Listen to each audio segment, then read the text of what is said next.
Hello, my name is Paul Henry, Security and Forensic Analyst at Lumension. Welcome to our Patch Tuesday update for December 2011. We initially expected 14 bulletins, however, an expected fix for the Beast SSL issue was not released this Patch Tuesday period, leaving 13 bulletins for this period. While it seems like a lot, only 3 are critical and the balance are important at best, including a few old issues that are now being put to rest. Clearly, Microsoft has dramatically improved their software processes, and it's reflected in the continued decline of critical vulnerabilities in the current codebase. The numbers speak for themselves. The improvements from Microsoft are clearly noted. In 2006, 70% of security patches were critical. In 2011, critical vulnerabilities have fallen to only 30%. Tough to dispute those numbers.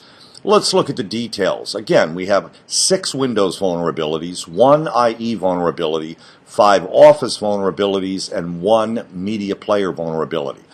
MS-11087 handles a vulnerability in the Windows kernel mode drivers. MS-11088 takes care of a vulnerability in Microsoft Office IME for the Chinese language.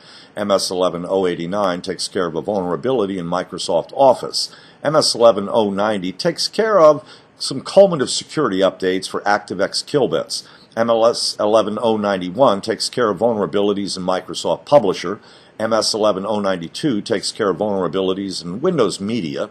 MS-11093 takes care of vulnerabilities in Microsoft Windows OLE32. MS-11094 takes care of vulnerabilities in Microsoft PowerPoint. MS-11095 takes care of a vulnerability in Active Directory. MS-11096 handles a vulnerability in Microsoft Excel. MS-11097 takes care of vulnerabilities in the Windows Client Server Runtime Subsystem. MS-11098 takes care of a vulnerability in the Windows kernel. MS-11099 handles cumulative security updates for Internet Explorer. Again, of the 13 bulletins, only 3 are critical, and the remaining 11 are important at best. As a closing note for 2011 with respect to Microsoft, there can be little argument made that the fact that the results of these security initiatives at Microsoft are clearly bearing fruit. Microsoft has dramatically improved their software processes, and it is reflected in the continued decline of critical vulnerabilities in the current codebase. The numbers speak for themselves. Again, in 2006, 70% of the patches released by Microsoft addressed critical issues. In 2011, critical vulnerabilities have fallen to only 30% of released patches. Outside of Microsoft, IT staff is dealing with a Day Zero Adobe vulnerability, as previously discussed on the Lumension blog. As noted, Adobe is only releasing a patch for the Windows version of this issue, as that is the primary platform under attack. A fix for Unix and Mac users will not be available from Adobe until around January 12th.